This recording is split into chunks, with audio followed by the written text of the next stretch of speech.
The Fallout New Vegas remake is gonna be a complete disaster. This is easily the most cursed topic in the Bethesda discussion sphere.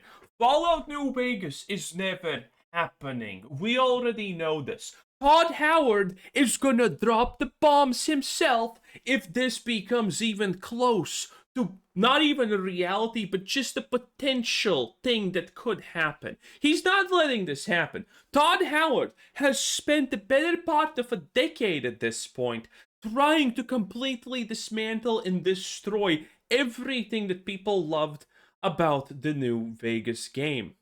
He made a literal TV show specifically with the intent to completely bastardize the lore, completely destroy all endings, or anything that can be made about Fallout New Vegas. And he kinda has achieved that. And yet people are still asking for a Fallout New Vegas remake. And we know that that's probably impossible because Bethesda most likely does not have the source code, which is just more proof how absolutely blissfully incompetent these people really are. But do we even want a new Vegas remake? Yes, we do. I'm not gonna lie. I don't care how bad it is. I just want it, okay? They can't fuck it up that much. It's impossible. But we know they're gonna try. Okay, listen. Doc Mitchell sounds androgynous enough to be a female, okay? A lot of things can be swapped around, okay? A lot of people can be made more brave and encouraging.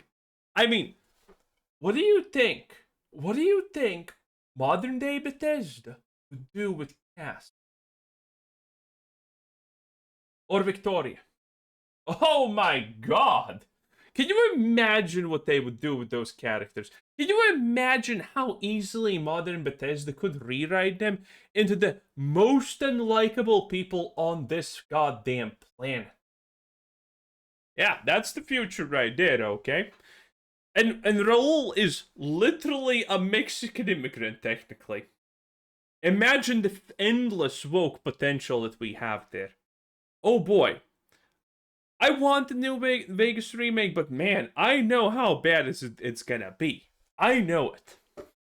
Recently, Chris Avellone, one of Fallout New Vegas' senior designers and writers, stated in an interview with the YouTuber TKS Mantis that he did not believe a New Vegas remaster was possible, that the technical know-how has simply been lost, and that Bethesda Game Studios doesn't even have the game's original source code. Take a listen. TK, so just really simple, I don't think Bethesda has the engineering know-how to make a remaster of New Vegas at all. Okay, that's fair. And you think just other than that, fundamentally, it would be an impossibility for them? Yeah, for one reason. The very last milestone for New Vegas was please deliver all the source code and the ability to make the build, and we'll pay you $10,000 for that milestone. Now, what that milestone really meant was if all those assets are given to Bethesda, that means they can recreate the game at any time. Yeah. For reasons unknown to me, but I have suspicions, Fergus decided not to cash out that milestone and did not deliver it. First of all, I just want to mention 10,000 at that point is kind of pennies on the dollar, and it's kind of humiliation ritual, honestly, more than anything else, because we already now know that Bethesda berated Obsidian at that point for failing. I have 2 videos on this where we discussed the fact that Bethesda literally called in Obsidian and showed them a PowerPoint presentation about how incompetently built New Vegas is and about its numerous problems.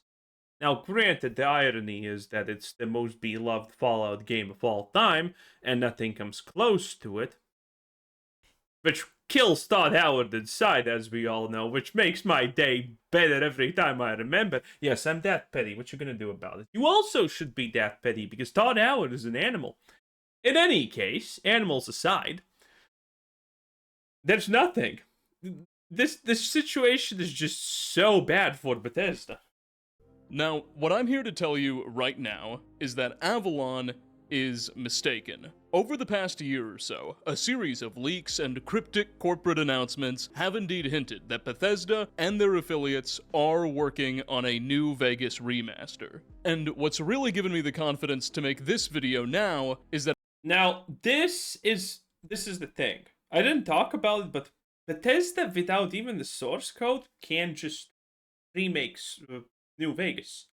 It's their game. It's their IP. They have the rights to it at the end of the day. Obsidian does not have that, and good, because they would ruin it if they did it now. And all of this was made with Bethesda's assets. So, Bethesda already has technically 100% of Fallout New Vegas. They just kind of have to remake it. And the bad part about this is obviously the fact that if Bethesda makes New Vegas from scratch, there's going to be a lot of points they probably want to change. I've heard the same thing from several individuals who would know, who accurately warned me about previous Bethesda and broader industry releases that have all verified the same thing. Today we are going to dive into all of the information that has been building to this point, including much of what we know and what I've heard about an impending Fallout 3 Remaster 2, which is honestly just such a poorly kept secret in the industry. Everyone knows this is happening, wasn't even worth mentioning in the title, but there's some stuff to say about it, and discuss what all the info has been leading up to. As always, timecodes are in the description if there's anything you'd like to skip. For obvious reasons, I'm gonna make an effort to protect my sources here, but suffice it to say, Bethesda is preparing to return us to the Mojave, and internal targets currently have that adventure likely slated for sometime following a Fallout 3 remaster in 2027. Alright, so all of this buzz surrounding possible Fallout remasters or remakes, whatever you want to call them, really got started in 2023. By this point, Bethesda was already firmly under the Microsoft umbrella, and Microsoft was in the process of acquiring Activision Blizzard, one of gaming's largest holding companies, owners of Call of Duty, Warcraft, StarCraft, and... By the way, if this really happens, if there's an unofficial announcement of Fallout New Vegas, then I think it's gonna be at the same time as Todd Howard takes a step back from leadership or something like that. Because again, there's no world where I can imagine that Todd Howard is fine with this. And I have been saying this for a year now. After all of Bethesda's failures, it seems very unlikely that Microsoft is not kind of considering new leadership beyond Todd Howard. It seems very, very, very unlikely. I mean, Microsoft literally just decided to get rid of their old Xbox Games leadership pretty much on a heartbeat, honestly. The people getting fired didn't even know that they're getting fired. At least most of them. dozens of other major IPs. When Microsoft announced their plans to buy out Activision, they were sued by the American Federal Trade Commission, or FTC, on the grounds that such a deal could be anti-competitive. Well, as this case was making its way through the legal system, Microsoft had to hand over huge volumes of material to the courts, including meeting minutes, financial records, and roadmaps for the company and their subsidiary studios' plans. Oh god, here we go, boys. It's the leaked roadmap. It's the leaked roadmap that does not represent reality in the slightest. Add a year, add 2 years, add 3 years. And it's right. God, I hate this. Court database. The lawyer or legal professional who did the private mechanism available to the courts upon request. And this type... Okay, we're fully skipping the original FTC because the original FTC is complete garbage. Exactly 1 year after the debut of the show, The Elder Scrolls IV Oblivion did shadow drop on April 22nd, 2025. The game was developed primarily not by Bethesda Game Studios proper, but rather by the Paris branch of Virtuos, a Singapore-based developer that specializes in providing external support for developers and those developers' own IPs. Previously, Virtuos had done work on the Outer Worlds, the Metal Gear and Assassin's Creed franchises, Cyberpunk, and evidently, they were contracted out by Bethesda to handle this project too. The remaster paired the Unreal Engine with Oblivion's native Gamebryo, now the Creation Engine architecture, producing most of the physics and gameplay in the original, but rendering graphics and lighting through Unreal. Now, I bring the Oblivion remaster up for a few reasons. 1. All sources suggest that the Fallout 3 and New Vegas remasters are being produced by the same studio with the same fundamental system, using the original Creation Engine as a base and the Unreal for graphics. 2. The reason I have much faith in my own sources about a Fallout 3 and New Vegas remaster is because they told me about the Oblivion one in advance. Already, I wouldn't doubt my friend's credentials, but the best credentials in this kind of space are a history of accurate information ahead of time, and that's what I got here. I was alerted to this project's likely release about a month early, and when I found out, I immediately... Oh no, this is so stupid. The Oblivion Shadow Drop was a marketing campaign, you idiot! It was a full-blown marketing campaign. All the leaks were intended. Oh no! He has no idea he got played. He has no idea he has gotten completely used. Wow. That is insane. That is insane. He still doesn't know the Oblivion Shadow Drop was not a shadow drop. All the information that we had, the spacing of it, the everything. Oh my god, no. There are some people that actually believe that the Oblivion drop was actually out of nowhere. You have not been paying attention in that case. All the leaks, all of the things, if you compiled them in a neat little timeline, you could literally see the next leak dropping when people lose interest in the Oblivion remake. And the closer you got, the more leaks you somehow magically got. Man, amazing. got to work on an Oblivion video in order to catch the wave I knew was coming. Now, this was somewhat of a challenge for me. As you know, my videos can sometimes take more than a month each, and when I first heard about this, I was knee-deep in a different project and out of state, but I rushed myself home to get to work. Hence, on April 30th, 2025, I posted my own Oblivion's little-known 4,000-year backstory video. That project still missed the actual drop date of the game by about a week, but at the time, it was one of my fastest turnarounds ever, something the comment section picked up on. That's why. The other thing here is that the shadow drop of Oblivion also confirmed the credibility of some more public leakers in the space as well.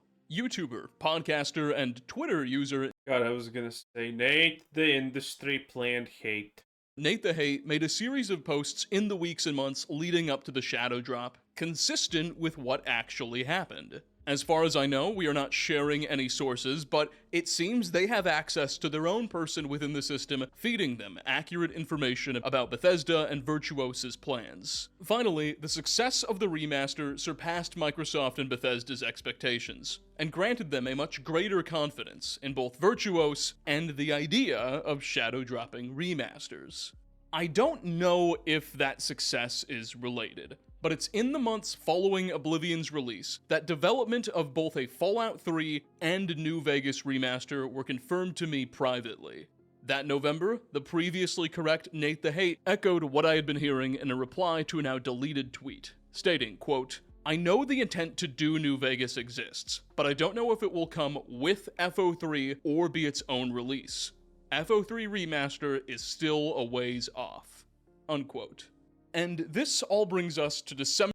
By the way, most of these leakers are also absolutely the kings of fake posting. I honestly hate the leaker shit because I don't think even a month has passed since we covered the newest leaker that everyone was shocked about. A guy who literally claimed 20 things and one of them was, you know, extremely off, but close enough to almost be called a 10% right. And then he was like, unofficial leaker.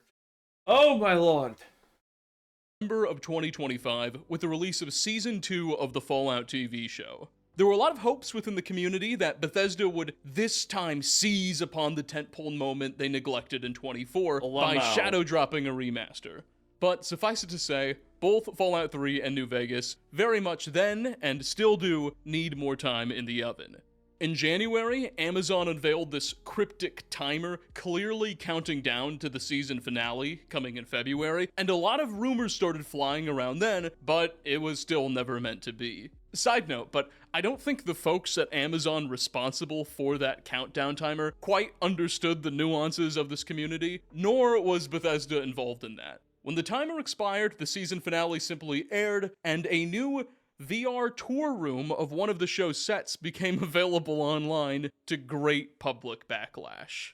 Something to keep in mind here is that even if— Yeah, I was absolutely fucking shocked that people expected that to lead anywhere. Oh, we're just gonna drop New Vegas. My dude, please. if Bethesda does decide to drop something commensurate with the TV show, the announcements will be coming through Bethesda and Microsoft's channels specifically, not Amazon's website or its Twitter account. Anyway, regardless of the countdown timer validity, since that whole fiasco began, things have actually been heating up quite a bit. On January 7th, right in the midst of the promotion, Jez Corden, managing editor at Windows Central, a tech news site with a particular emphasis on Microsoft, began reporting a confirmation that a Fallout 3 and New Vegas remaster were both in the works. Quote, "Our sources did tell Windows Central that a remaster or remake for Fallout 3 will eventually come, and that one for Fallout..." Okay, so this is just things that we have seen. Okay, moving on, I guess. A support studio based in Chicago that co-developed the Skyrim Switch port, as well as the Skyrim and Fallout 4 VR ports, posted this image and caption across their socials. Quote, "Today's our February company meeting. It's time to catch up with what the company's been up to and what's coming up next for IG." Unquote. The image displays a computer monitor with a classic Fallout "Please stand by" test pattern screen. Specifically, this is the Fallout New Vegas "Please stand by" screen, while the second monitor on the desk appears to mirror the first in a PowerPoint playback UI. The implication being that this Fallout Please Stand By screen is the first slide of a PowerPoint staff is about to watch. Now, I'll be honest, even if it weren't for everything else, if it weren't for all the other leaks and reporting, this social media post alone is a pretty big deal, and I don't think it got nearly as much attention as it deserves. Iron Galaxy is a frequent Microsoft and Bethesda partner. Their social media managers know what they're doing, and this tweet was cross-posted to just about every social account the company owns, from Twitter to... What if it was just a generic, we're gonna do something with Bethesda thing? I think it's just too vague. A lot of these companies don't understand. A lot of these companies don't really care about these nuances, but the fan bases definitely do. This is the slight problem. The average fan is going to be like, oh, that's Fallout. But the hardcore fans are going to be, that's New Vegas, baby. Me including, by the way. But that does not mean that it's actually New Vegas. When we're talking about all of these support companies and whatnot, yeah, sure, they know what Fallout is, but they don't look at it like such a nuance of, oh, this is that loading screen. Oh, this is that standing by or whatever. They just don't. They just don't think that way. So that's probably honestly completely nothing. Bethesda. Days later, on March 9th, Bro Depot, a Hong Kong-based toy retailer, posted a listing for an upcoming 7-inch Fallout 3 remastered T-45 Nuka-Cola Power Armor figure produced by McFarlane Toys. The product listing contains Oh, well, we have already seen that. Okay, so we have nothing new? Really? That's it? That's it? I feel baited. Well, whatever, I guess, honestly. I said what I have to say about the idea of Fallout New Vegas. Again, Todd Howard has 3 million ways to push it back and put something in front of it. There is a chance that Microsoft does take the reins and force this to happen, because there's no way Microsoft have not heard about the fact how people want exactly New Vegas. Now, don't get me wrong, people want also Fallout 3 remastered. But at the end of the day, when you look at the internet, what is the discussion? The discussion is the Fallout New Vegas remaster, not a Fallout 3 remaster. Anyone who looks at what people want from a Bethesda remaster, it's gonna be New Vegas or Morrowind. Fallout 3 is like a second or third, maybe. Definitely a third. But I don't know if it actually has more popularity than a Morrowind remaster. In any case, yeah, that was our boy.